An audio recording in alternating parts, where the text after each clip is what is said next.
দূষিতই নাই নিত সময় মেনা তাবু না আবু বাবু সচেতন নেন খায় ভারতীয় জনতা পার্টি। ভবিষ্যৎ আবুয়া আমি রতন সাহা, বাড়ি অন্ধকার। বাড়ি ছোট শিওর। এই এরিয়ায় বিশেষ করে আমাদের মাইনরিটি ভাই বোনরা অবস্থান করেন, সেই অনুযায়ী আমি এক দুটা কথা বলবো। বিষয়টা হচ্ছে মুসলিমরা যারা আছেন তারা বিজেপির ফ্ল্যাগ দেখে ভয় পায়। আজকে বিজেপি এমন একটি দল যেখানে জাতিবাদ বলে কিছুই রাখে না। যদি জাতিবাদ বজায় রাখত, আজকে যেমন পিএম কিষাণ আমাদের হিন্দুর ক্ষেত্রে তার চেয়ে 90% এই সুযোগগুলো আমাদের এই মাইনরিটি ভাইরা পেয়ে থাকছে। যেমন আমাদের করোনার টাইমে প্রতিটা মুসলিম এবং হিন্দুদেরকে করোনার টিকা দেওয়া হয়েছিল। যদি বিজেপি পার্টি হিন্দুত্ববাদী হয়ে থাকতো, আজকে এই মুসলিমদের টিকাকরণের জায়গাটা তৈরি করে দিতে পারতো না। আপনাদের উপর বিশেষ আবেদন, বিজেপি পার্টি এমন এক পার্টি যারা এই ভারতবর্ষের উন্নতি এবং ভবিষ্যৎকে সঠিকভাবে রাখার ব্যবস্থা করে যাচ্ছে।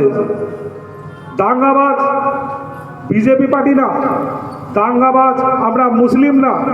দাঙ্গাবাজ আজকে পশ্চিমবাংলায় কিছু বাংলাদেশ থেকে আগত রোহিঙ্গা, এরা আমাদের পশ্চিমবাংলায় এবং বিশ্বের নানা স্থানে হিন্দু মুসলমানের বিবাদ তৈরি করে বেড়াচ্ছে। আবু সান্তালতে মিটা গাড়ি গুরুত্বপূর্ণ বিষয়, যেখান আবু সান্তাল লেগি আবুরেন মানতান প্রধানমন্ত্রী, আবুরেন রাষ্ট্রপতি দ্রৌপদী মুর্মু যতক্ষণ রেঙে জাগারেন হয় সেটের খান, আর যতক্ষণ লেটু চেয়ারে নামকা দ্রৌপদী মুর্মু একমাত্র বিজেপি কেউ দড়িয়া তিহি মিটা রেঙে হর নিয়ে 1 নম্বর চেয়ার রে কেউ দহ দিয়া দ্রৌপদী মুর্মু। আর ঢির জানা তো বই নোড়া ইং নোড়ে ইংনা সিনিয়র কার্যকর্তা মেনা কোয়া ওনা লাহারে মিটা কথাই মেনা যে কিছুদিনের আগে আমাদের এখানে কিছু আমাদের তাবর টিএমসি নেতা আছে, তাদের উদ্দেশ্যে আমি বলি, দাদা আপনারা সাবধান হয়ে যান।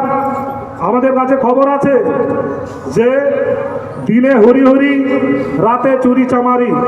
আজকে আপনারা বুথের সক্রিয় বিজেপি কর্মীদেরকে যেভাবে অত্যাচার করছেন, ফোনের মাধ্যমে চেক করা হচ্ছে,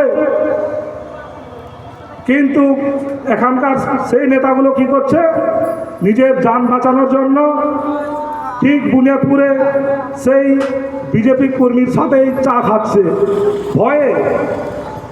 সাবধানের সময় আছে, সাবধান হন, না হলে এই যে আমাদের